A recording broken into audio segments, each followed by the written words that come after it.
The republic is a form of government that makes decisions based on the will of the people, but that only works if people have choices.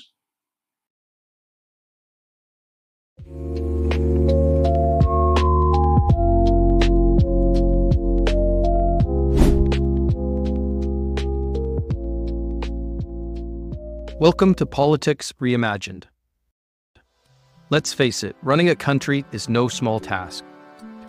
Imagine trying to keep millions of people safe, managing a justice system to settle disputes, and making sure everyone has things like schools, stoplights, clean water, and parks.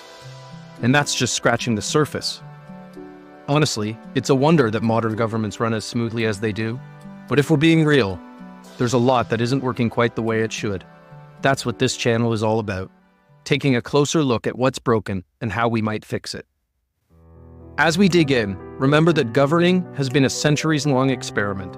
And despite what some might say, politicians are just people. They make choices based on the system they are in, and that system doesn't always make it easy to do the right thing. So this isn't about blaming people. It's about rethinking the systems. If you're curious about how we can make politics work better for all of us, you're in the right place. Let's get started by asking the big question. Is politics really working as well as it should? Spoiler alert, it's not. And the facts might surprise you. Trust is the foundation of any healthy relationship, and that includes our relationship with our leaders. Without trust, any system begins to fall apart. Former President Barack Obama once said, "If the people cannot trust their government to do the job for which it exists, to protect them and to promote their common welfare, all else is lost." Trust is essential for government to work because at the end of the day, we want to believe that those we elect have our best interests at heart and will act responsibly on our behalf. Unfortunately, one of the biggest challenges we are facing as a society right now is an alarming lack of trust and confidence in our government. A lot of people just don't believe that politicians will do the right thing. They feel that leaders are driven more by self-interest or big money than by the public good. And this isn't just a small problem. It's a massive trust gap that leaves people feeling disconnected or even powerless. Take a look at where Americans place their confidence across different institutions. Small businesses, the military, the police, they earn the public's trust. But Congress, the presidency, and the justice system, they are all near the bottom, with confidence levels barely holding on.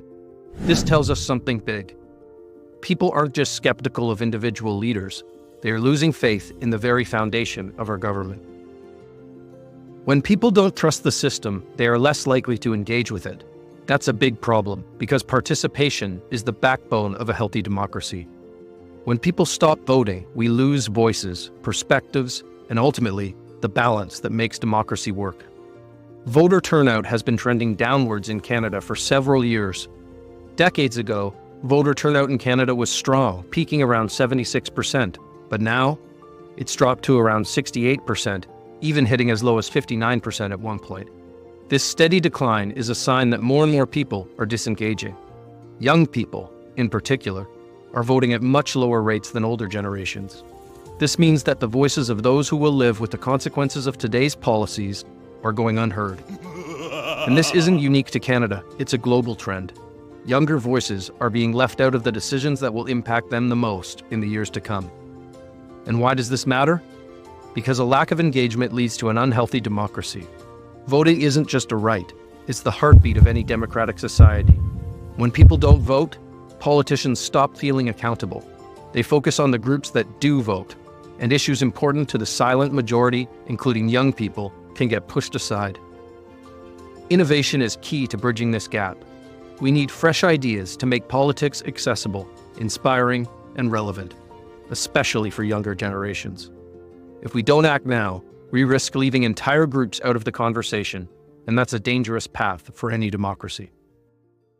Here are some uncomfortable facts. In recent U.S. congressional elections, the incumbents have won approximately 90% of the time. In the Senate, they've won 80% of the time. This creates a high barrier for new candidates to enter the field. And in the 2020 U.S. Congress elections, 41% of the seats were uncontested by one of the two major parties, meaning voters in those districts had little or no real choice. And this isn't just an American issue.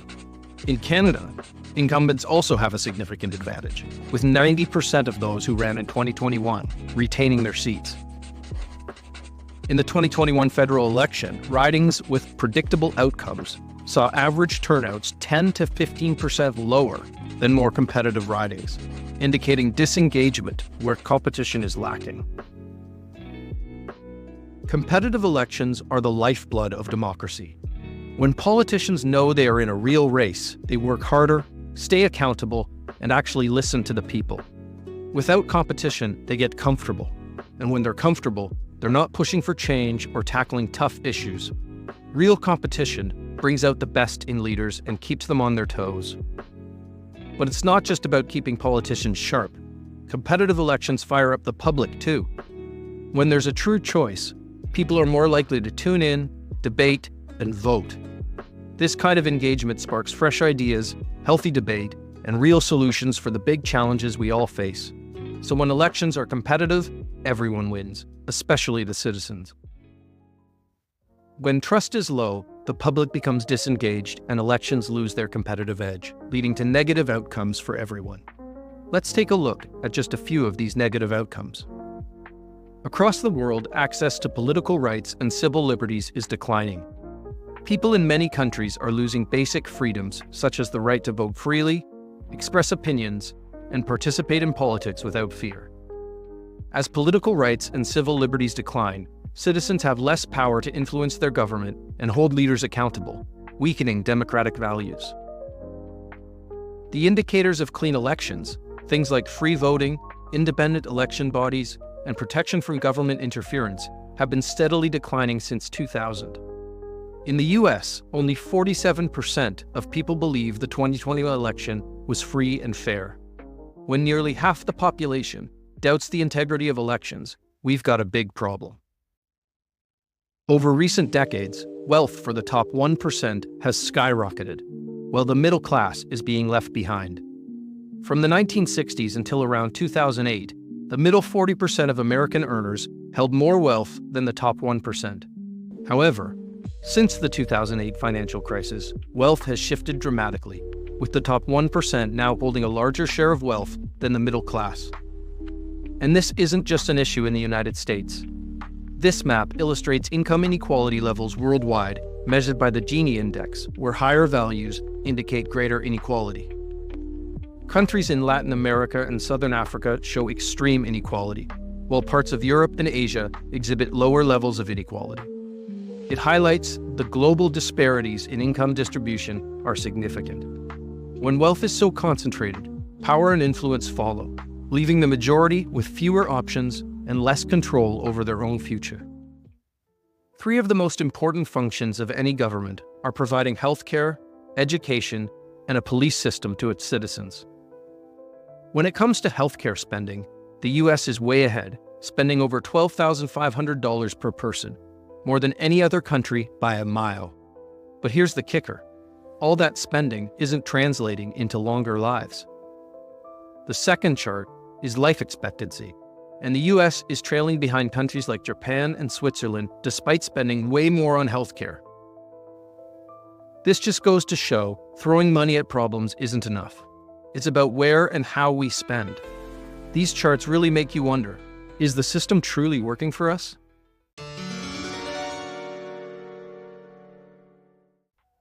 Let's look at education. You can see spending across North America, the US, and globally has been on a steady decline, even as the demand for quality education keeps rising. Despite spending more than other countries, Americans are not thrilled with the quality of kindergarten to grade 12 education. Look at the trend. Dissatisfaction is hitting new heights, while satisfaction plummets. Less spending, lower satisfaction.